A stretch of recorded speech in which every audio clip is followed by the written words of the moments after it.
Kita melakukan dosa di malam hari, Allah tutup pula aib kita di siang hari. Kita melakukan dosa di siang hari, Allah tutup aib kita di malam hari. Semua manusia, mau ustadznya, mau santrinya, mau awamnya, mau menterinya, mau presidennya, mau siapapun manusia di dunia ini, Bu, kalau sempat Allah bongkar aibnya, nggak ada manusia itu dihormati sama sekali. Jangankan itu, gara-gara ngomong satu kali kepeleset, Bu, yang tadinya ditokohkan, dibanggakan, dipuji, ngomong pula di YouTube salah, kepeleset, menghina anu, menghina ini, dia dibully sama netizen, habislah dia, Bu. Itu baru kepeleset satu tuh, sudah dihabiskan nih, nggak dihormati lagi, dicaci maki yang ada itu sama netizen. Gimana kalau satu umur dia betul-betul ditampakkan aibnya? Ya Allah ya Rabb, tidak ada manusia yang mulia di hadapan manusia. Bersyukur kita punya Allah itu Maha Sitir. Ya, sudah kita berbuat dosa, Allah tutup pula. Alhamdulillah. Dan habis itu Allah kasih pula peluang kita bertobat. Enak, Bu. Kalau ibu buat salah sama saya, Bu, ibu minta maaf, paling jawaban saya, nantilah tengoklah. Kalau pantas dimaafkan, saya maafkan. Kalau tak pantas, ya tak saya maafkan. Nah itu kalau kita tuh. Kalau tidak, sudah kita berbuat salah sama Allah, Allah tutup aib kita, Allah kasih pula peluang tobat. Masya Allah. Allah itu Rahim, Rahman, Ghafur, ya, Latif. Luar biasa nama-nama Allah Subhanahu wa ta'ala. Bismillahirrahmanirrahim.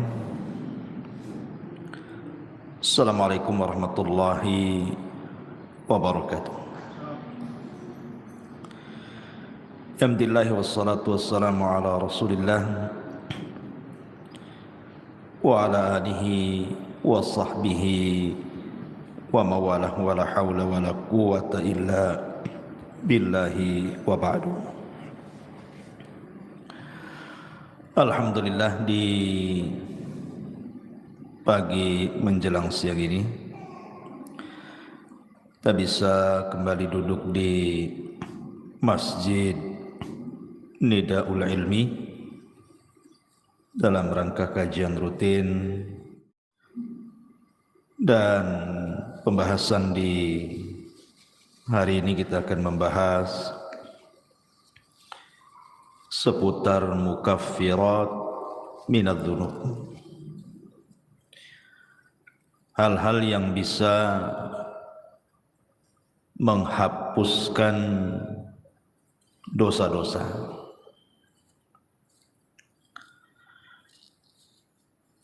Tapi yang dimaksud di sini tentu tidak semua dosa,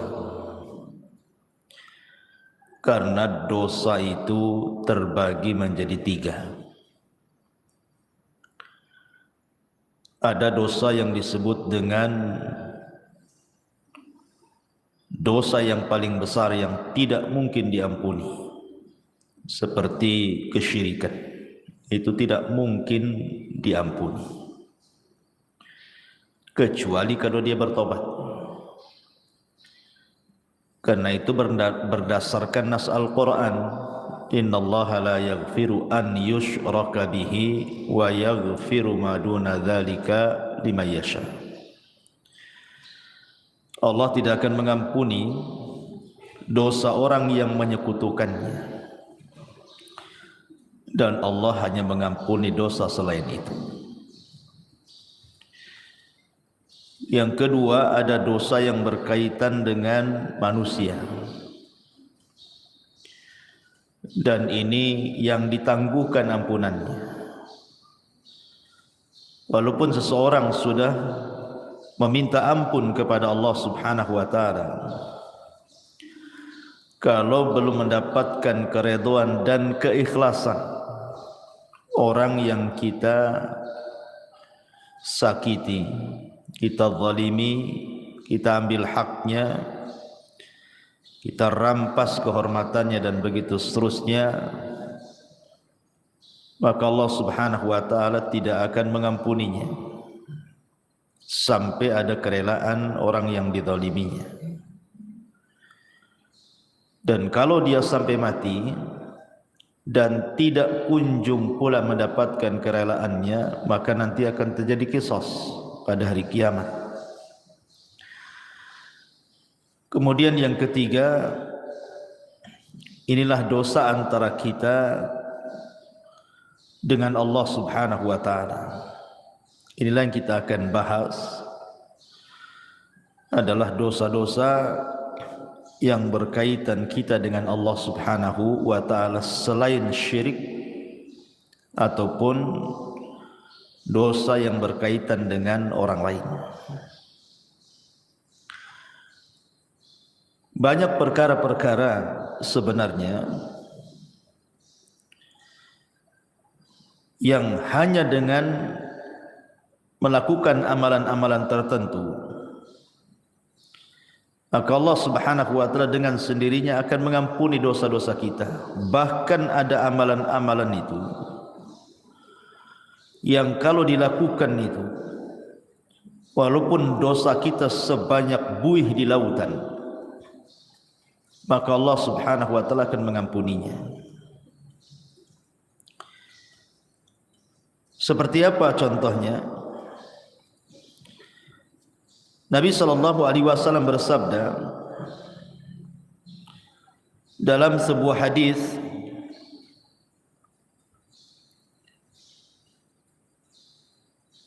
yang dikeluarkan oleh Imam Muslim dan yang lainnya, ketika menyebutkan riwayat tentang dosa-dosa yang akan diampuni walaupun dosa itu sebanyak buih di lautan. Kata Nabi sallallahu alaihi wasallam,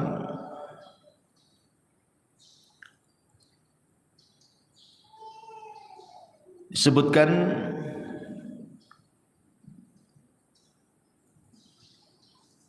Taib.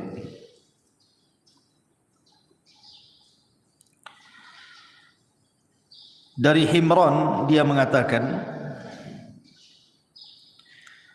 falamma tawaddu'a Uthman qala wallahi la uhaddithannakum hadithan wallahi laula ayah fi kitabillahi ma haddathtukumuhu inni sami'tu Rasulullah sallallahu alaihi wasallam yaqul la yatawadda rajulun fayuhsinu wudu'ahu thumma yusalli salata illa ghufira lahu ma bainahu wa bainas salati allati taliha. Qala Urwah al-ayah innal ladzina yaktumuna ma anzalna minal bayyinati wal huda ila qaulihi al-la'inun, rawahu Muslim.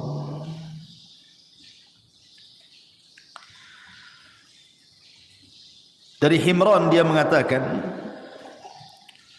ketika Uthman ibn Affan radhiyallahu anhu,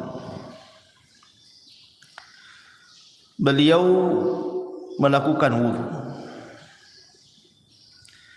Kemudian dia mengatakan, demi Allah, saya akan ceritakan kepada kalian sebuah hadis. Demi Allah, kalau bukan karena ayat dalam Al-Quran, tentu aku tidak akan ceritakan ini kepada kalian. Aku mendengar Nabi SAW bersabda, tidaklah seseorang berwudu, kemudian memperbaiki wudunya, kemudian salat, maksudnya salat 2 rakaat wudu, kecuali akan diampuni antara dia dan jarak salat dia yang akan dilakukan setelahnya. Maka Urwah mengatakan yang dimaksud ayat oleh Uthman itu adalah sesungguhnya orang-orang yang menyembunyikan apa yang kami turunkan dari keterangan-keterangan dan petunjuk sampai kepada perkataannya, merekalah orang-orang yang akan dilaknat oleh Allah Subhanahu wa taala. Lihat bagaimana di sini Uthman ibn Affan radhiyallahu anhu menjelaskan bahwa wudu itu bisa menggugurkan dosa. Jadi tetesan-tetesan air wudu itu bisa menggugurkan dosa kita. Artinya bahwa hanya semata-mata kita berwudu itu sudah diteteskan dosa-dosa kita lewat air wudu tadi.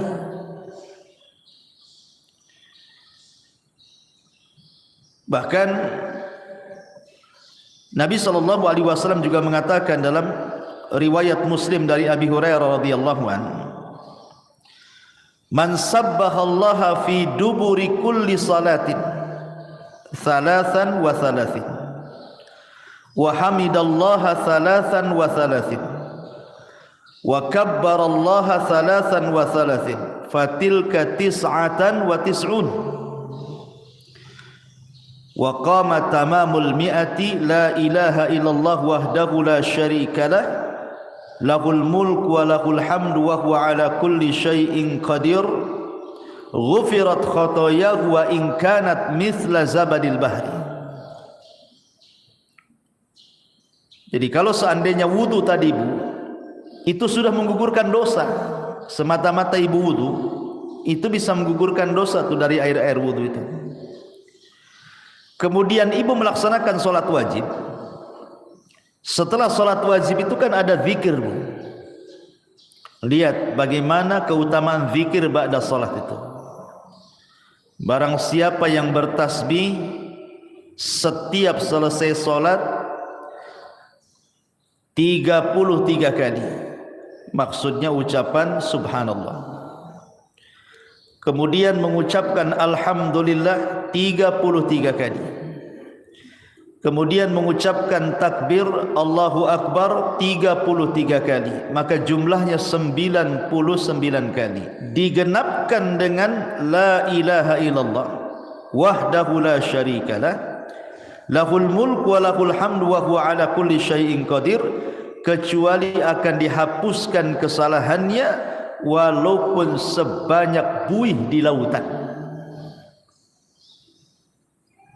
Jadi jangan pernah meremehkan zikir setelah sholat. Lihat bagaimana keutamaannya, luar biasa. Siapa yang bisa menghitung buih di lautan? Tidak ada. Tapi Nabi SAW mengatakan walaupun dosa kita seperti buih di lautan akan diampuni. Kemudian contoh yang lain dari Abu Hurairah radhiyallahu an, hadis ini disepakati Bukhari dan Muslim. Nabi SAW mengatakan man qala subhanallah wa bihamdi fi yaumin mi'ata marratin huttat khatayahu wa in kanat mithla zabadil bahri. Siapa yang melazimkan ucapan subhanallah wa bihamdi, kan mudah Bu ya, subhanallah wa bihamdi, sekali dengar saja hafal tuh. Fi yaumin mi'ata marrah, dalam satu hari itu 100 kali. Pamannya ibu bagilah, pagi berapa kali, siang berapa kali, sore berapa kali, malam berapa kali, pokoknya 100 kali dalam sehari. Tapi lihat pahalanya, maka akan dihapuskan kesalahannya walaupun seperti buih di lautan. Subhanallah. Hanya mengucapkan subhanallah wa bihamdi 100 kali itu sudah menghapuskan kesalahan kita walaupun sejumlah buih di lautan. Atau contoh yang lainnya, hadis dari Abi Hurairah yang dikeluarkan oleh Imam An-Nasa'i dan Ibnu Hibban dalam sahihnya, man qala hina ya'wi ila firashihi la ilaha illallah wahdahu la syarika lah lahul mulk wa lahul hamdu wa huwa ala kulli syai'in qadir la haula wa la quwwata illa billahil aliyyil azim subhanallah walhamdulillah wa la ilaha illallah Allahu akbar ghufirat lahu dhunubuhu aw khatayahu wa in kanat mithla zabadil bahri. Siapa yang menuju pembaringannya sebelum tidur, maksudnya Bu, ibu baca La ilaha illallah wahdahu la syarikalah. Tidak ada sembahan yang berhak disembah kecuali Allah. Dialah semata yang tidak ada sekutu baginya. Lahul mulku wa lahul hamdu, baginya kerajaan, baginya pujian. Wa huwa ala kulli syai'in qadir, dan dia atas segala sesuatu maha mampu. La haula wa la quwata illa billahil aliyil azim. Tidak ada daya dan kekuatan kecuali milik Allah yang maha tinggi lagi maha agung. Subhanallah, maha suci Allah. Walhamdulillah, segala puji hanya milik Allah. Wala ilaha illallah, tidak ada sembahan yang berhak disembah kecuali Allah. Wallahu akbar, dan Allah maha besar, kecuali akan diampuni dosanya atau kesalahannya, walaupun kesalahan ibu itu sejumlah buih yang ada di lautan. Hanya membaca satu kali ini saja loh, sebelum tidur.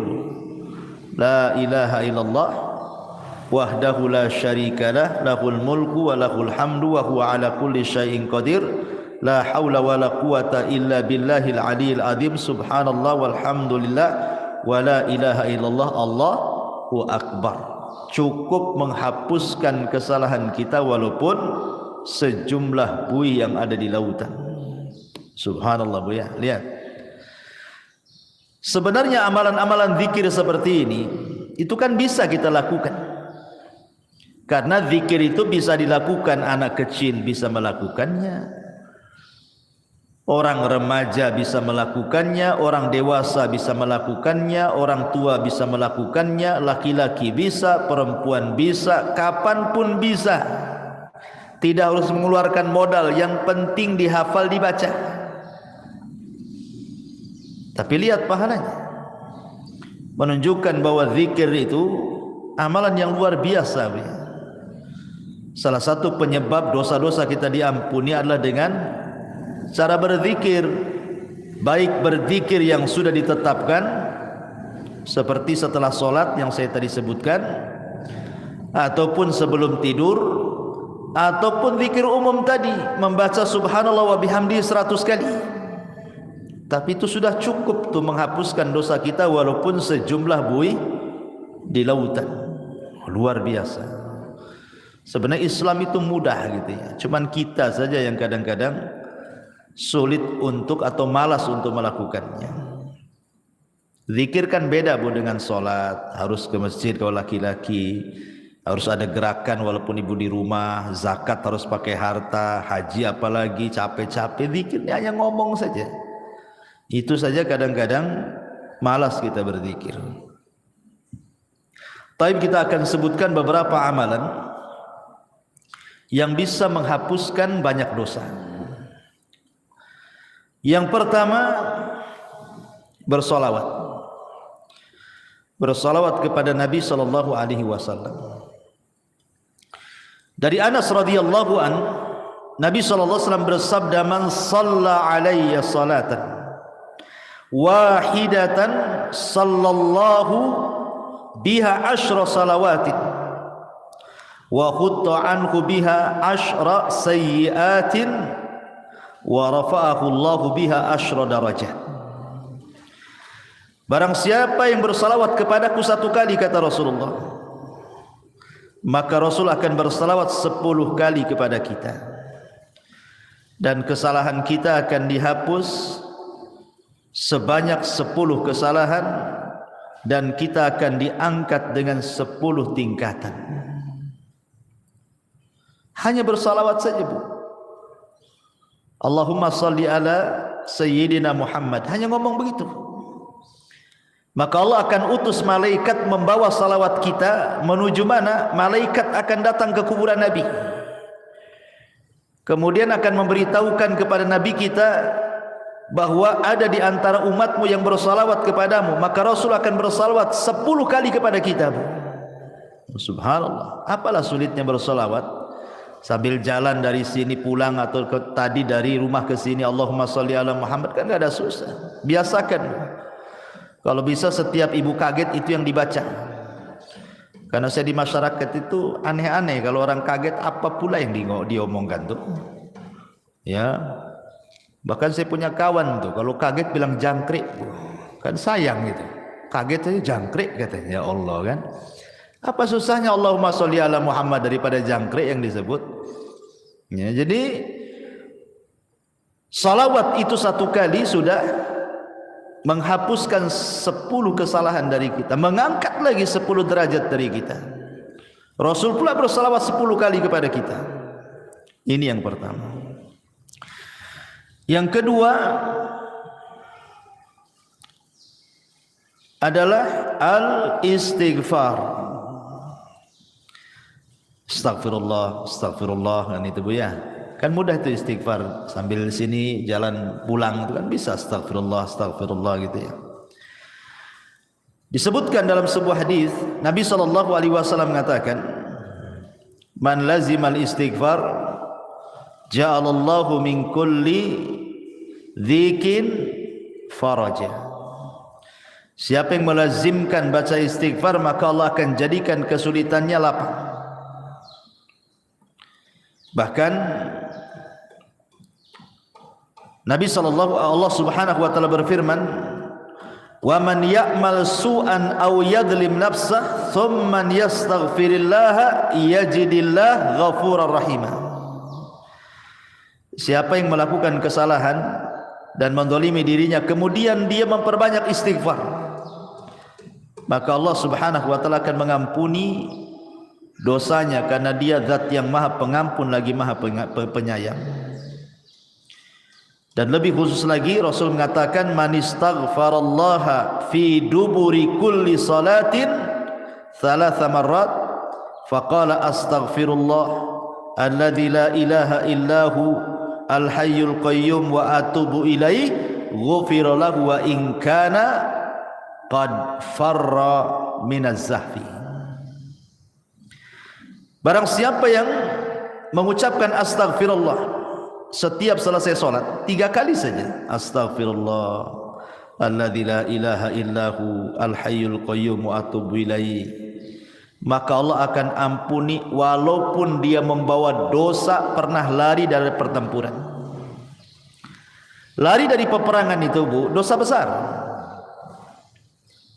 Enggak boleh orang lari dari peperangan itu, kecuali kalau musuhnya lebih banyak.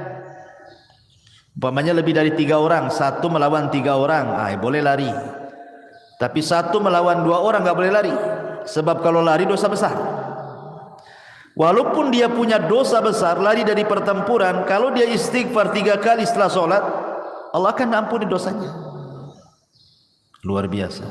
Ini yang kedua. Yang ketiga, salawatul khams, salat 5 waktu. Dari Abu Hurairah radhiyallahu an, Nabi SAW bersabda yang dikeluarkan Imam Muslim, as-salawatul khamsu wal jum'ati ilal jum'ati kafaratun lima bainahunna ma lam taghshal kabair. Salat 5 waktu dan Jumat ke Jumat adalah kafarah bagi dosa-dosanya selama dia tidak menenggelamkan diri dengan dosa besar. Sekarang ini Bu, melakukan dosa kecil itu mudah sekali. Kalau dulu mungkinlah ya melakukan dosa kecil tetapi agak sulit gitu ya. Tapi kalau sekarang ini hampir tiap hari kita melakukan dosa kecil Bu, karena setiap kita ini punya handphone masalahnya. Terkadang di handphone itu kan nengok YouTube, nengok Facebook, nengok TikTok ya kan, atau apalah gitu ya. Terkadang nengok aurat di situ, entah laki-laki entah perempuan. Ya, yang di iklan-iklan lewat gitu kan. Kadang-kadang yang lewat di iklan itu kan enggak pakai jilbab juga tuh.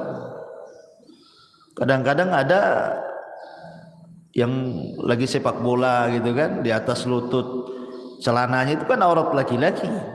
Kadang terlihat laki-laki, terlihat aurat perempuan hampir setiap hari. Entah di iklan, entah di apa gitu kan. Itu kan termasuk dosa kecil.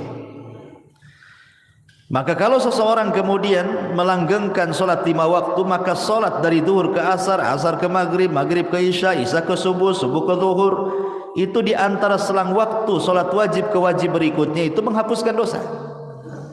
Bahkan di zaman Nabi, Ada seorang anak muda itu berkhalwat dengan seorang perempuan, tapi tidak melakukan zina, maksudnya zina benaran. Hanya mungkin ya pegang-pegang, peluk-peluk, cium-cium gitu saja kan. Tapi tidak sampai zina besar. Tapi di mata para sahabat, dosa yang seperti itu sudah dianggap dosa besar itu. Nyesel dia. Datang dia kepada Nabi. Rasul, saya sudah melakukan dosa besar katanya. Kenapa? Kata Rasul, tadi saya berkhalwat dengan seorang perempuan begini, tapi tidak sampai melakukan zina besar. Hanya berkhalwat saja. Kata Nabi SAW, hal sallaital asra ma'iya jama'atan. Apakah tadi engkau solat asar bersamaku jamaah? Kata anak muda ini, ya wahai Rasul. Apa kata Rasul? Idhab faqad ghafarallahu lak. Pergi kamu, Allah sudah ampuni dosamu. Kenapa? Karena Allah mengatakan innal hasanat yudhibna sayyi'at, bahwa kebaikan-kebaikan itu bisa menghapuskan keburukan. Baik, selanjutnya apa lagi? Sedekah. Dalam sebuah hadis yang dikeluarkan ataupun dari sahabat Hudzaifah bin Yaman, ketika Umar bin Khattab radhiyallahu an menanyakan kepada Hudzaifah soal fitnah yang akan terjadi di akhir zaman, maka kemudian adalah yang kemudian Hudzaifah bin Yaman mengatakan, ana sami'tuhu yaqul, aku mendengar Nabi SAW bersabda, kata Hudzaifah, fitnatur rajuli fi ahlihi wa malihi wa jarihi tukaffiruha as-salatu was-siyamu was-sadaqah. Fitnah seseorang dari keluarganya, dari hartanya, dari tetangganya itu bisa digugurkan dengan salat, puasa dan sedekah. Jadi sedekah juga bisa menggugurkan dosa. Bahkan kalau seandainya sedekah itu dilakukan secara sirriyah, tidak terang-terangan, Bu, yang tahu hanya ibu dengan Allah Subhanahu wa taala saja. Gimana caranya Ustaz sedekah sirriyah itu? Oh gampang. Sekarang kan di handphone itu sudah banyak tuh program SMS banking itu, Bu ya. Kirim saja lewat SMS banking. Kemudian coret namanya kan, gak nampak tuh. Pengirimnya dicoret, kan tidak ada yang tahu siapa pengirimnya. Sudah gitu saja, tinggal konfirmasi. Ya, jangan dikasih tahu konfirmasinya. Kalau udah tahu nomornya, tahu pula dia kan, pakai nomor lain. Ya, jadi orang tak tahu yang dari sumbangan tuh. Makanya Nabi SAW mengatakan, sadaqatus sir tudfi'u ghadaba rabb. Bahwa sedekah yang tidak terang-terangan itu bisa menghilangkan kemurkaan Allah Subhanahu wa taala. Bahkan dalam riwayat, tudfi'ul khati'ah kama yudfi'ul ma'un nar. Bisa menghilangkan kesalahan seperti api bisa dipadamkan dengan air. Rawahu Tirmidzi. Jadi sedekah juga bisa menggugurkan dosa. Kemudian apalagi intidharus shalah. Intidharus shalah, menunggu waktu salat.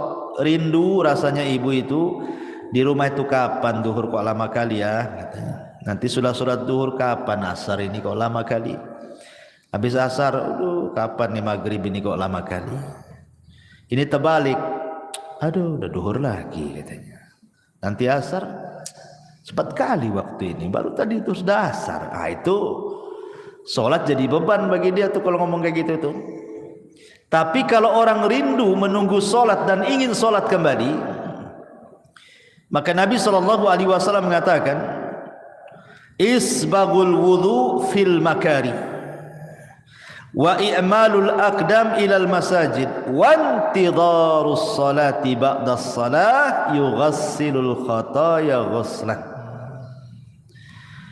Sempurnakan wudumu ketika engkau susah untuk berwudu, entah airnya dingin, kayak sekarang kan lagi hujan terus nih di Batam nih, perasaan greges terus kan Bu ya, dingin-dingin terus. Apalagi datang subuh, nengok air kayak nengok es gitu ya. Tapi dipaksakan wudu, itu namanya menyempurnakan wudu. Gak suka nyentuh air pun tetap dia berwudu. Ataupun melangkahkan kaki ke masjid, ataupun menunggu sholat setelah sholat, maka itu bisa mencuci kesalahan-kesalahannya. Hadis ini sahih ala syarti Muslim dan dikatakan oleh Syekh Albani sebagai hadis sahih. Jadi menunggu solat ke solat itu bisa menggugurkan dosa. Kemudian apalagi seseorang yang terkena penyakit ataupun seseorang yang dilanda kesulitan, kesedihan, masalah gitu ya, kemudian dia sabar.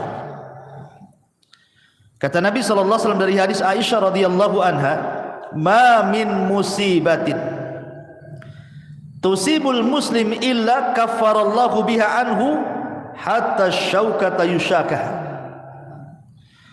Rawahul Bukhari. Tidaklah sebuah musibah menimpa seorang muslim kecuali Allah Subhanahu wa taala akan jadikan itu kafarah bagi dia, penghapus dosa-dosanya. Sampai kepada duri yang menancap sekalipun kalau dia sabar. Pamannya ibu ni jalan kaki dari sini, tiba-tiba kok adalah yang nancap itu, entah tusuk sate gitu ya, atau mungkin duri tanaman. Kemudian ibu merasakan sakit, tapi ibu tidak ngeluh, ibu sabar gitu ya. Alhamdulillah, mudah-mudahan ini jadi penghapus dosa gitu ya. Itu bisa menghapuskan dosa tuh ya. Tapi jangan ditusukkan, ambil peniti, tusukkan pula kan itu. Itu sengaja ditusuk-tusukkan. Tak boleh itu menyakiti badan. Karena badan ini milik Allah. Dari ujung rambut sampai kaki itu milik Allah, tidak boleh disakiti. Kalau kita disakiti oleh diri sendiri, sengaja ambil peniti dicolokkan gitu ya ke badan kita, berdosa kita. Karena badan ini amanah Allah, milik Allah semuanya, harus dijaga. Ya. Kemudian juga mengucapkan alhamdulillah setelah makan, Bu. Ibu makan nih, makan apa saja. Entah makan nasi, entah makan bakso, entah makan mie, entah makan apa sajalah ya. Yang penting setelah makan, ibu mengucapkan alhamdulillah. Man akala ta'aman thumma qala alhamdulillah. Barang siapa yang mengucapkan alhamdulillah setelah dia makan, maka ghufira lahu ma taqaddama min dzambi wa ma ta'akhkhar. Dia akan dihapuskan dosa-dosanya yang telah dan yang berlalu. Subhanallah. Hanya mengucapkan alhamdulillah saja habis makan, Bu. Itu sudah bisa menghapuskan dosa, kan luar biasa. Apalah susahnya alhamdulillah habis makan. Ya. Kemudian juga ketika salat, Bu, ketika amin, ketika imam mengatakan ghairil maghdubi alaihim waladdallin, amin, ya gitu ya. Ketika imam mengatakan amin, nah, kita juga ikut tuh amin. Artinya aminnya imam dengan aminnya makmum itu harus sama. Jangan imam dulu baru makmum, tidak. Dengar imam waladzalin saja, langsung ibu amin. Jadi aminnya ibu dengan aminnya imam itu sama. Maka kata Nabi SAW, idza ammanal imam fa'aminu fa innahu man wafaqa ta'minahu ta'minal malaikati ghufira lahu ma taqaddama min dzambi. Ya. Apabila imam mengucapkan amin, maka aminlah. Maka barang siapa yang cocok antara tak aminnya ia dengan aminnya makmum, setara gitu ya, sama-sama, kemudian bertepatan pula dengan aminnya malaikat, maka akan diampuni dosa-dosanya. Coba ngucapin amin saja loh, diampuni dosanya, luar biasa ya. Tapi yang benar, jangan kayak anak-anak amin, yang kayak gitu ya. Jadi harus Ada wazannya amin itu. Amin itu dibaca 2 wazan, Bu. Bisa menggunakan wazan fa'ilun, ya, atau fa'ilun. Dibaca amin atau amin. Nah, 2 bacaan, Bu.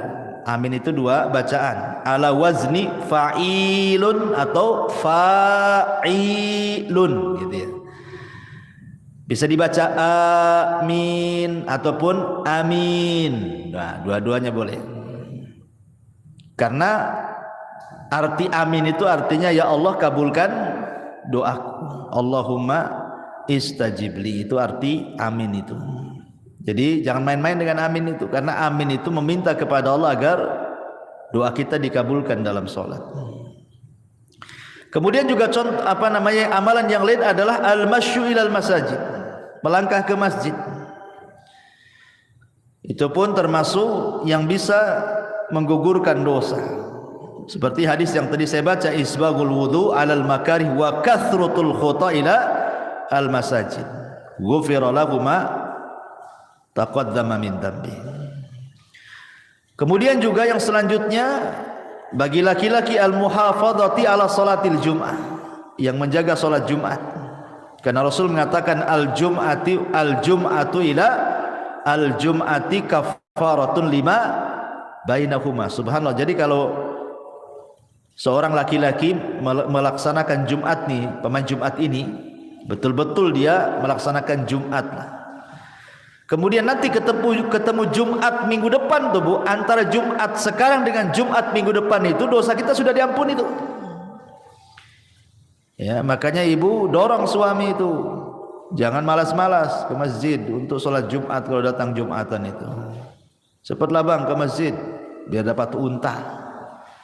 Nanti kalau terakhir nggak dapat tuh telur ayam pun tidak dapat gitu ya. Kemudian juga yang bisa menghapuskan dosa adalah kafaratul majlis, Bu. Ingat, Ibu ya, kafaratul majlis itu penting, Bu. Ibu umpamanya datang ke arisan atau mungkin datang ke kondangan, atau ibu main ke rumah kawan, entah berdua, entah bertiga, entah berempat, ngobrol lah ibu di situ sambil makan rujak, ya kan? Nanti Bu setelah pulang, Bu, setelah selesai mau balik nih, Bu ya. Jangan lupa, Bu, baca kafaratul majlis.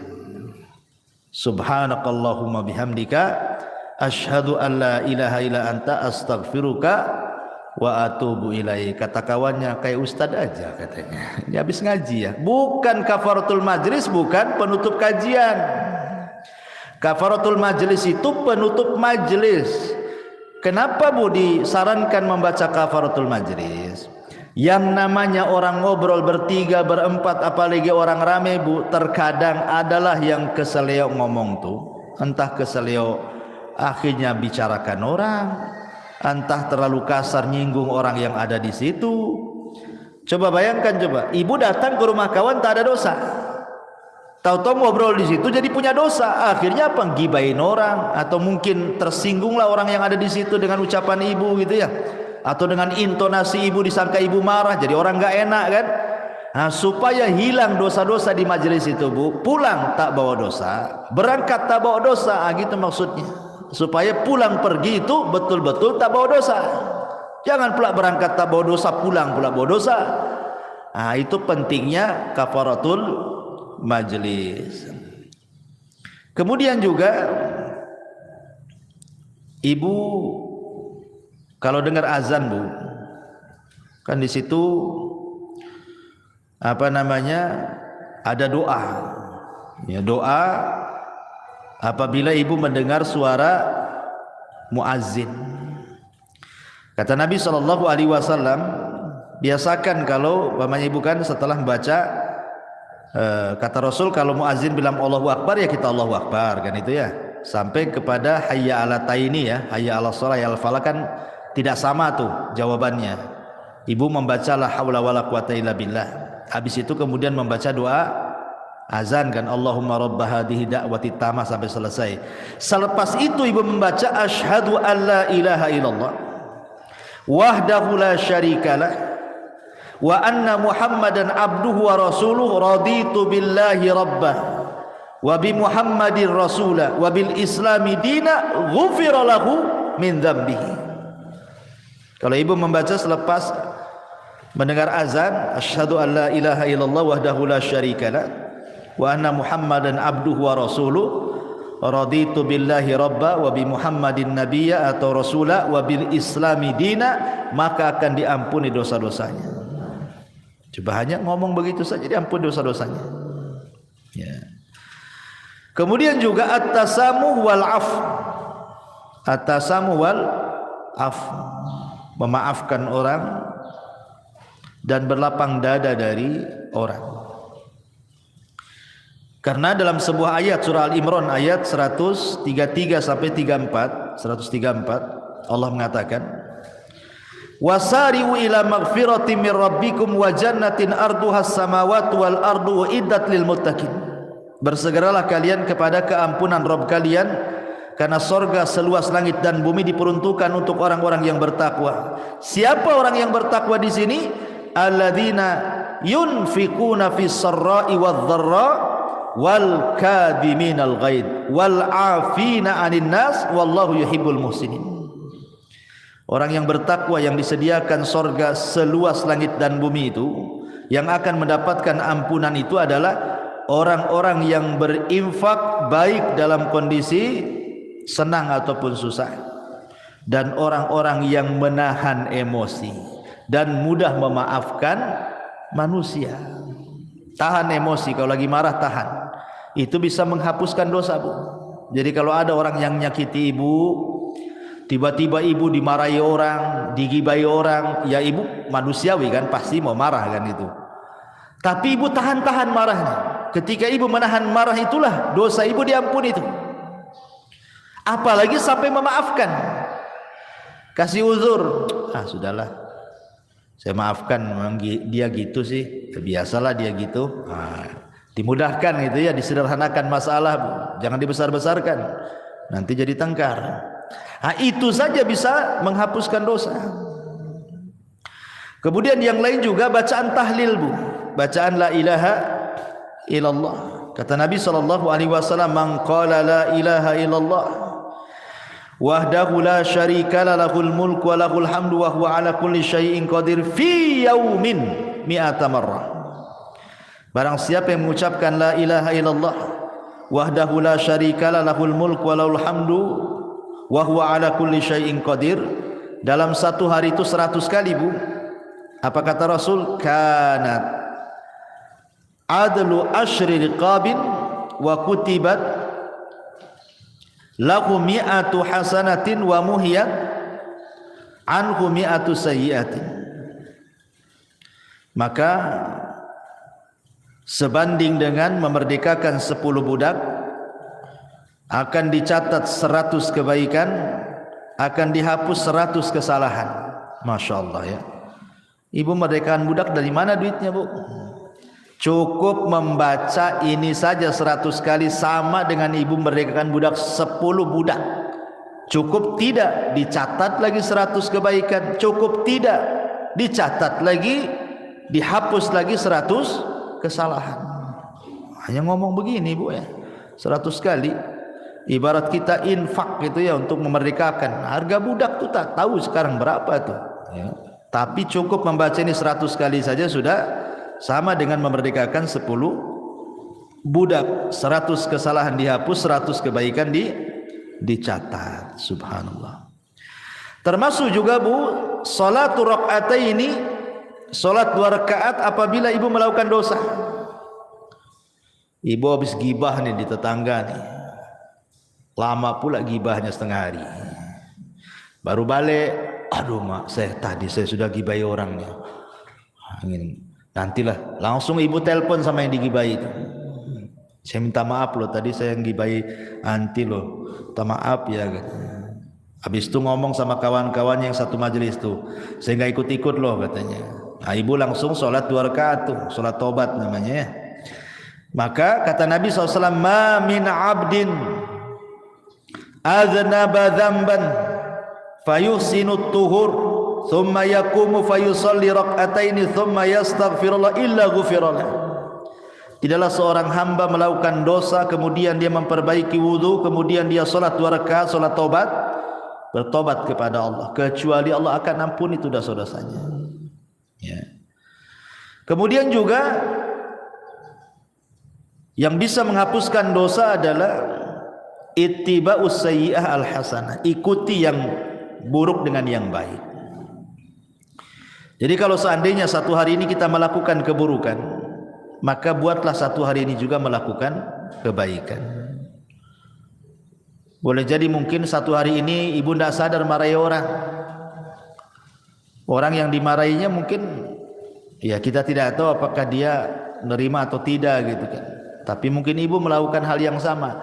Nah, buatlah kebaikan di situ juga. Kalau tadi marah-marah, sekarang ngomong yang baik-baik, yang santun-santun sama orang gitu ya. Jadi imbangi itu keburukan dengan kebaikan.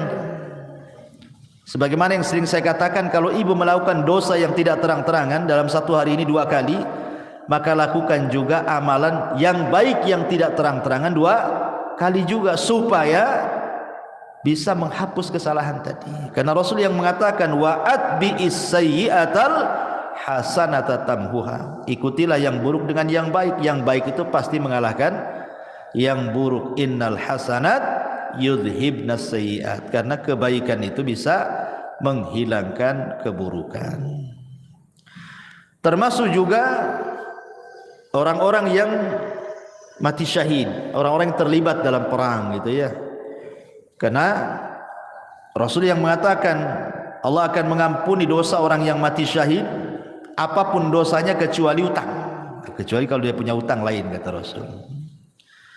Termasuk juga at-taubatus shadiqah, bertobat betul-betul sebelum matahari terbit dari barat ataupun sebelum nyawa di kerongkongan.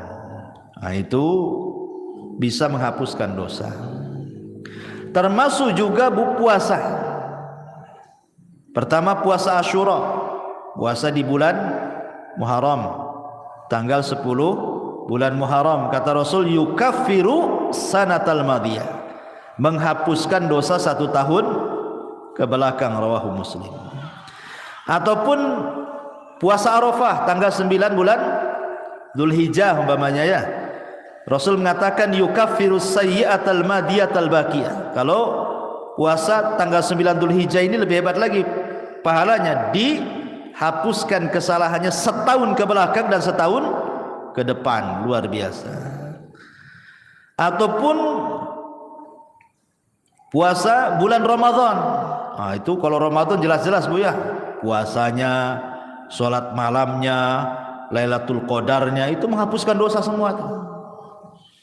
Kata Nabi SAW, man shoma Ramadanan, wa fi riwayatin man qama Ramadanan, wa fi riwayatin man qama Lailatul Qadrin imanan wa ihtisaban ghufira lahu ma taqaddama min dhanbi. Barang siapa yang puasa di bulan Ramadan, dalam riwayat barang siapa yang salat malam di bulan Ramadan, dalam riwayat yang lain barang siapa yang mendirikan Lailatul Qadar penuh iman dan mengharap pahala, maka Allah akan ampuni dosa-dosanya. Nah, ini juga perkara-perkara yang bisa menghapuskan dosa, termasuk haji dan umroh kalau ibu punya uang. Karena Nabi SAW yang mengatakan man hajja lillahi falam yarfus walam yafsuq raja'a ka yaumin waladathu ummuhu. Siapa yang haji karena Allah Bu, bukan karena manusia, dia tidak mengeluarkan kata-kata kotor selama haji, tidak melakukan kemungkaran selama haji, kefasikan, kecuali pulang Bu seperti anak bayi. Anak bayi kan gak punya dosa Bu. Nah, itulah keutamaan orang haji. Pulang saja gak punya dosa dia. Begitu juga umroh. Al-umratu ilal umrati kafaratun lima bainahuma. Umroh satu ke umroh berikutnya itu setahun, namanya umroh nih. Tahun ini umroh, tahun depan umroh lagi. Setahun itu dihapuskan dosa-dosanya dari umroh ke umroh. Subhanallah ya. Maka ini kesempatan bagi orang-orang kaya nih. Kalau memang punya uang berangkat ya. Karena ini salah satu yang bisa menggugurkan dosa. Tentu yang paling besar dari semuanya dari semua yang saya jelaskan dari awal sampai akhir tadi, yang paling besar yang bisa menghapuskan dosa adalah at-tauhid, ya. Tidak menyekutukan Allah, tidak menyekutukan Allah, dan beriman kepada dan beramal saleh. Tauhid, tauhid penting. Kemudian juga amal soleh secara umum, apapun amal solehnya. Sebagaimana Allah mengatakan dalam surah Al-Ankabut ayat 7, walladzina amanu wa amilus salihat lanukaffiranna anhum sayyiatihim. Orang-orang yang beriman dan beramal saleh, sungguh kami akan menggugurkan kesalahan-kesalahan mereka, termasuk berusaha menjauhi dosa-dosa besar. Dalam surah An-Nisa 31 Allah mengatakan in tajtanibu kabaira ma tunhauna anhu nukaffiru ankum sayyiatikum. Jika kalian menjauhi dosa-dosa besar, syirik, zina, minum khamar dan begitu seterusnya, apa yang telah dilarang, maka kami akan gugurkan dari kalian kesalahan kalian. Termasuk juga berusaha menjadi orang yang takwa, menjalankan perintah, menjauhi larangan, gitu ya. Karena Allah mengatakan wa man yattaqillaha yukaffir anhu sayyiatihi, barang siapa yang bertakwa kepada Allah maka Allah akan hapuskan dosa-dosanya. Dan juga penting taubah as-sadiqah, betul-betul bertobat dengan tobat yang jujur. Tapi kalau seandainya ini berkaitan dengan dosa besar, maka ada tambahan, bukan hanya sekedar amalan-amalan yang saya tadi sebutkan. Kalau berkaitan dengan dosa besar, ada lagi tambahan. Pertama, ikhlas, niat ingin bertobat. Yang kedua, al-iqla', betul-betul melepas dosa dan meninggalkan. Yang ketiga, an-nadam, menyesal, kenapa saya melakukan dosa. Yang keempat, aqdul azmi, betul-betul berjanji tidak mungkin kembali ke dosa itu. Kemudian yang kelima, ikuti dosa yang sudah dilakukan dengan kebaikan supaya dosanya bisa terhapuskan. Dan kalau itu berkaitan dengan hak adami, hak-hak manusia, maka kembalikan. Pernah ngambil, balikin apa yang sudah diambil. Pernah zalimi, minta keridhaannya agar dimaafkan kezalimannya, dan begitu seterusnya. Ma'asyiral muslimat yang dimuliakan Allah Azza wa Jalla. Adapun tentang keutamaan taubat sendiri, bertobat kepada Allah Azza wa Jalla, yang pertama, taubat itu menjadi penyebab Allah itu suka dengan kita. Makanya ada doa, Allahumma ij'alni minat tawwabin waj'alni minal mutatahhirin. Setiap kita habis wudu itu kan, ya Allah jadikan aku termasuk orang-orang yang bertobat dan termasuk orang-orang yang bersuci. Setiap wudu kita meminta kepada Allah seperti itu kan. Kenapa? Karena Allah mengatakan innallaha yuhibbu tawwabin wa yuhibbul mutatahhirin, karena Allah suka dengan orang-orang yang tobat dan suka dengan orang-orang yang bersuci, ya. Yang kedua, bahwa tobat itu menyebabkan Allah mengampuni kesalahan kita dan menerima amalan kita. Dengan tobat itu Allah akan memaafkan kesalahan kita dan menerima amalan kita. Yang ketiga, dengan tobat itu kita diselamatkan dari neraka dan dimasukkan ke dalam surga, dan itulah keberuntungan yang sebenarnya. Faman zuhziha 'anil nar wa udkhilal jannah faqad faz. Siapa yang dikeluarkan dari neraka dan dimasukkan ke dalam surga, itulah keberuntungan yang sesungguhnya. Termasuk penyebab seseorang mendapatkan rahmatnya. Orang yang suka tobat itu, maka akan datang rahmat Allah. Karena Allah mengatakan, Allah itu lebih senang dengan tobatnya seorang hamba dibandingkan seseorang yang safar ke padang pasir bawa unta dan semua perbekalannya di atas unta. Ketika dia tidur, minggat pula lah unta itu karena nggak diikat. Akhirnya orang ini temenung, matilah aku di padang pasir ini. Tak ada minum, tak ada makan, tak ada unta katanya kan. Akhirnya dia cari sana sini enggak ketemu. Sudah pasrah dia mau mati di padang pasir. Akhirnya dia pun tertidur. Ketika terbangun, untanya pula depan mukanya. Apa enggak senang, Bu? Tapi Rasul mengatakan Allah lebih senang kepada hamba yang bertobat dibandingkan orang ini yang mendapatkan unta dan perbekalannya. Kenapa? Karena Allah itu akan mencurahkan rahmatnya kepada orang yang bertobat. Termasuk tobat juga adalah sebab mendapatkan pahala besar. Dan termasuk tobat juga adalah mendapatkan banyak kebaikan setelah keburukan yang dilakukannya.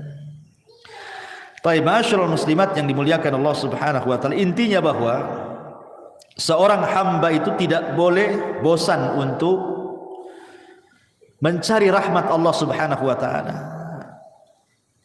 Karena walaupun malaikat, Bu, malaikat itu hamba yang tidak pernah bermaksiat kan, Bu. Tapi Adam itu adalah makhluk yang bermaksiat. Tetapi Allah Subhanahu wa taala muliakan Adam dibandingkan malaikat kan, Bu. Adam bermaksiat, kemudian bertobat. Malaikat bertobat terus, tak pernah maksiat. Tapi Allah muliakan Adam. Kenapa? Perhatikan hadis Nabi sallallahu alaihi wasallam. Kata Nabi sallallahu alaihi wasallam, "Walladzi nafsi biyadi, law lam tudhnibu la dhahaballahu bikum wa la jaa biqaumin yudhnibun fayastaghfirunallaha fayaghfiru lahum." Demi zat yang jiwaku di tangannya, kata Rasul, seandainya kalian tidak melakukan dosa seperti malaikat, anggaplah kalian seperti malaikat, tidak punya dosa, tidak pernah melakukan dosa, tentu Allah akan binasakan kalian semua. Dan akan didatangkan sebuah kaum yang berdosa, kemudian minta ampun kepada Allah, Allah pun ampuni dia. Kenapa? Karena Allah suka dengan orang yang bertobat. Lah macam mana orang bertobat kalau tak punya dosa? Kan bertobat tuh karena punya dosa, kemudian dia bertobat. Allah suka tuh dengan orang yang bertobat. Tapi jangan disengaja buat dosa, nanti tak sempat pula bertobat. Ya. Jadi maksudnya di sini adalah lihat bagaimana keutamaan orang yang bertobat kan. Karena memang Allah Subhanahu wa taala sudah memang melekatkan kepada anak Adam itu pasti berbuat dosa. Kullu bani Adam khata'un wa khairul khata'ina tawwabun, kan itu. Setiap anak Adam itu pasti dosa. Pasti melakukan dosa. Kalau ada ibu yang mengatakan saya tidak pernah berbuat dosa, kadzabti, dusta ibu ini. Dustakan orang yang mengatakan saya tidak pernah berbuat dosa. Karena dosa itu macam-macam. Tetapi sebaik-baik orang yang melakukan dosa, tobat. Ya, bertobat kepada Allah Subhanahu wa taala. Ma'asyiral muslimat yang dimuliakan Allah Azza wa Jalla, yang jelas bahwa ingat, sebesar apapun dosa kita, walaupun sampai membumbung ke langit sekalipun, sampai ke awan lah dosa kita itu saking banyaknya. Kalau kita datang betul-betul menghadap Allah ingin bertobat, apa dalam hadis qudsi itu? Allah katakan, "Ya ibadi, lau dhunubuka ananas sama, thumma astaghfartani ghafartu laka ala ma kana minka wala ubali." Hei anak Adam, sekalipun dosamu melambung sampai ke langit, kata Allah, tapi kau datang kepadaku dengan ikhlas ingin bertobat, ku ampuni, aku enggak peduli, kata Allah. Lihat bagaimana luasnya rahmat Allah Subhanahu wa taala. Sampai Amr bin As ini kan, Bu, seorang sahabat. Dia baru masuk Islam setelah 20 tahun. Dia sama dengan Khalid bin Walid tuh, 20 tahun baru masuk Islam. Setelah lewat Islam 20 tahun baru masuk Islam tuh. Khalid bin Walid, Amr bin As, dan ada satu kawannya itu, 3 orang. Khalid bin Walid langsung masuk Islam, berbaiat kepada Rasul. Amr bin As pula ragu-ragu. Kata Rasul, "Kenapa kau ragu-ragu, hai Amr? Apakah kau ragu-ragu dengan agamaku?" Kata Rasul, kata Amr, "Bukan itu, wahai Rasul. Aku ingin masuk Islam tapi ada syaratnya," kata Amr. Kata Rasul, "Apa syaratnya?" "Begini Rasul, kau tahu apa yang sudah kulakukan kepadamu dan sahabatmu. Sampai ketika kaum muslimin hijrah ke Habasyah juga, Amr bin As yang melobi Najasyi untuk memulangkan. Kau sudah tahu dosaku banyak wahai Rasul, saya siap masuk Islam. Pertanyaannya, aku minta syarat. Kata Rasul, apa syaratnya? Seandainya aku masuk Islam, maukah kau berdoa kepada Allah agar dosa-dosa yang selama ini kulakukan kepadamu dan sahabat-sahabatmu Allah ampuni? Rasul pun tersenyum dan mengatakan, ya Amr, innal Islam yahjubu ma qabla. Amr, Islam itu menghapuskan dosa-dosa sebelum Islam. Sebagaimana taubat itu tahjubu ma qabla, menghapuskan dosa-dosa sebelum taubat. Artinya nikmat Allah, rahmat Allah itu luas. Di zaman Bani Israel ada 99 orang dibantai oleh preman, tapi dapat hidayah. Preman ini ingin bertaubat. Datang dia kepada seorang rahib, jahil pula rahib ini. Rahib, Pak Pendeta, saya ingin masuk bertobat nih. Saya sudah membunuh 99 jiwa nih. Macam mana cara nebusnya nih? Kata pendeta itu, oh nggak bisa, kau dosamu udah banyak tuh. Satu orang kau bunuh saja besar, 99 pula kau bunuh. Tak bisa, nggak ada tobat bagimu. Gitu. Marah dia, dibantai pula tuh si rahib itu. Genaplah 100 jiwa dia bantai. Tapi dia tidak putus asa ingin bertobat. Ketemulah seorang alim, memang ahli ilmu gitu ya. Bertanya, ada nggak tobat? Saya sudah membunuh 100 jiwa, yang terakhir seorang rahib ku bantai gitu. Akhirnya kata sang alim nih, ada, tapi kau harus datang ke perkampungan. Kampung itu semua orang alim, orang soleh, orang baik. Kau gabunglah dengan mereka. Mudah-mudahan Allah berikan rahmat kau di sana. Menunjukkan apa? Lingkungan itu mempengaruhi tobat. Ya, berangkat dia di tengah jalan, antah berantah, mati pula dia, entah jatuh entah apa, mati dia. Belum sampai ke kampung yang dituju, datang malaikat azab mau ngambil ruhnya. Dia pantas masuk neraka katanya. Datang pula malaikat rahmat, bukan, dia ahli sorga karena sudah ada niat tobat. Kata malaikat azab, tidak bisa, dia sudah membunuh 100 jiwa, yang terakhir tuh pendeta dibunuh dia katanya. Akhirnya rebutanlah ruhnya malaikat azab dan rahmat ini. Akhirnya Allah mengutus apa? Malaikat hakim. Kata malaikat hakim pemutus ini, tunggu dulu, jangan diputuskan apakah dia termasuk ahli nar atau ahli jannah katanya. Kita ukur dulu antara kematian dia jaraknya dengan kampung yang dituju, dengan kematian dia kepada orang yang bertanya. Kalau dekat kepada yang bertanya, masukkan dia ke neraka. Kalau dekat ke kampung yang dituju, masukkan dia ke sorga. Sebenarnya disebutkan dalam riwayat itu, dia itu baru keluar dari orang yang bertanya. Artinya desa yang dituju masih jauh itu sebenarnya. Tapi karena Allah luas rahmatnya, dilipatlah bumi itu sama Allah. Akhirnya didekatkan ke kampung itu. Padahal sebenarnya dekat ke yang ditanya karena baru keluar dari orang yang bertanya itu. Tapi karena rahmat Allah itu luas, dilipat bumi sama Allah, didekatkan ke kampung yang akan dituju bertobat. Subhanallah. Itulah kenapa Allah mengatakan inna rahmati taghlibu ghadabi. Rahmatku mengalahkan kemurkaanku. Allah lebih sayang.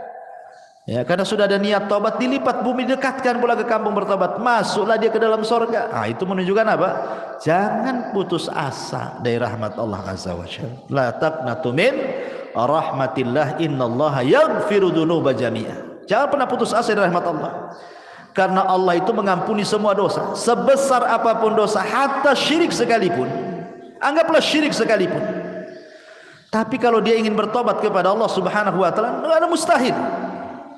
Allah itu Ghafurur Rahim. Allah itu maha menerima tobat siapapun. Dan harus yakin, ya, rahmat Allah itu luas. Rahmat Allah itu seluas-luasnya. Sampai ada seorang anak muda di zaman Bani Israel, tidak pernah melakukan dosa 70 tahun. Mana ada zaman sekarang anak muda nggak melakukan dosa? Yang ada gemar melakukan dosa. Jadi ada anak muda di zaman Bani Israel itu 70 tahun dia tak berbuat dosa, meninggal dia, berdiri di pintu sorga. Kata Allah, masuk kau ke dalam sorga dengan rahmatku.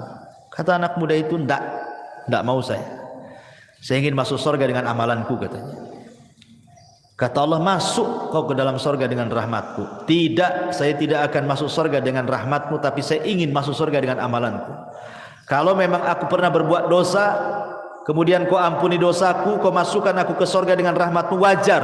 Aku loh tidak pernah berbuat dosa, masa dengan rahmatmu aku masuk surga? Aku ingin masuk surga dengan amalanku. Kata Allah, baik, hitung berapa amalmu.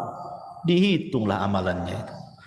Rupanya setelah dihitung amalannya tidak sebandinglah dengan satu nikmat Allah yang Allah berikan kepadanya berupa penglihatan. Takut dia tak masuk surga. Akhir mengatakan, ya Rabb, sudahlah nggak apa-apa, masukkan aku ke surga dengan rahmatmu saja, kata. Nah, lihat. Jadi rahmat Allah itu luas. Jangan stres. Banyak orang yang stres gara-gara pernah melakukan dosa, ingin tobat, kayaknya Allah sudah tutup pintu tobat. Enggak, Allah itu beda dengan manusia. Kalau manusia kita sakiti, kita jengkeli, ya kan Bu, kemudian kita datang ke rumahnya, ngetuk pintu, tadi buka-buka sama dia. Tapi kalau Allah berbeda. Kalau kita hari-hari mengetuk pintu langit, minta ampun kepada Allah, Allah lah setiap hari loh, sepertiga malam akhir loh, menawarkan ampunannya kepada kita. Hei hamba-hambaku, kata Allah, man yad'uni fa astajibala, wa man yas'aluni fa utiya, wa man yastaghfiruni fa aghfirullah. Siapa yang berdoa aku kabulkan, siapa yang minta aku kasih, siapa yang minta ampun ku ampuni. Tiap malam, tiap sepertiga malam Allah mengatakan seperti itu. Ada kesempatan setiap hari. Dan hebatnya Allah itu Bu, salah satu di antara sifat Allah itu atau nama-nama Allah itu ada sitir. Allah itu memiliki sifat sitir. Sitir itu apa Bu? Menutup aib kita. Kita melakukan dosa di malam hari, Allah tutup pula aib kita di siang hari. Kita melakukan dosa di siang hari, Allah tutup aib kita di malam hari. Kurang apa Allah itu coba? Sudah kita berbuat dosa kepada Allah, Dia pula tutupi aib kita. Karena mulianya manusia itu karena ditutup aibnya sebenarnya. Coba kalau seandainya orang itu dibongkar aibnya Bu, nggak ada orang menghormati orang itu, pasti meletakkan pasir semua di atas kepalanya. Imam Ahmad saja ngomong begitu. Ketika murid-muridnya datang kepada Imam Ahmad lagi belanja tuh di pasar tuh. Kata murid-muridnya, ya Imam, biar kami bawa barang-barangmu ke rumah, kau jalan kaki saja, kau kan guru kami, katanya. Kata Imam Ahmad, enak saja kau ini, katanya. Kau kan nggak tahu aibku saja, kata Imam Ahmad. Kalau kau tahu aibku, Allah bongkar aibku, pasti kau letakkan pasir di atas kepalaku. Aku dihormati itu karena Allah tutup aibku, katanya. Semua manusia, mau ustadznya, mau santrinya, mau awamnya, mau menterinya, mau presidennya, mau siapapun manusia di dunia ini Bu, kalau sempat Allah bongkar aibnya, nggak ada manusia itu dihormati sama sekali. Jangankan itu, gara-gara ngomong satu kali kepleset Bu, yang tadinya ditokohkan, dibanggakan, dipuji, ngomong pula di YouTube salah, kepleset, menghina anu, menghina ini, dia dibully sama netizen, habislah dia Bu. Itu baru kepleset satu tuh, sudah dihabiskan, nggak dihormati lagi, dicaci maki yang ada itu sama netizen. Gimana kalau satu umur dia betul-betul ditampakkan aibnya? Ya Allah ya Rabb, tidak ada manusia yang mulia di hadapan manusia. Bersyukur kita punya Allah itu maha sitir. Ya, sudah kita berbuat dosa, Allah tutup pula. Alhamdulillah. Dan habis itu Allah kasih pula peluang kita bertobat. Enak Bu. Kalau ibu buat salah sama saya Bu, ibu minta maaf, paling jawaban saya, nantilah tengoklah. Kalau pantas dimaafkan saya maafkan, kalau tak pantas ya tak saya maafkan. Nah itu kalau kita tuh. Kalau tidak, sudah kita berbuat salah sama Allah, Allah tutup aib kita, Allah kasih pula peluang tobat. Masya Allah, Allah itu Rahim, Rahman, Ghafur, ya, Latif, luar biasa nama-nama Allah Subhanahu wa Ta'ala. Wallahu a'lam bishawab. Ini saja yang bisa sampaikan Bu. Ya, silahkan kalau ada yang mau bertanya gitu sebelum kita tutup. Alhamdulillah belum ada yang bertanya. Nah, makin cepat makin baik. Subhanakallahumma bihamdika asyhadu an la ilaha illa anta astaghfiruka wa atubu ilaik. Wallahu ta'ala alam. Assalamualaikum warahmatullahi wabarakatuh.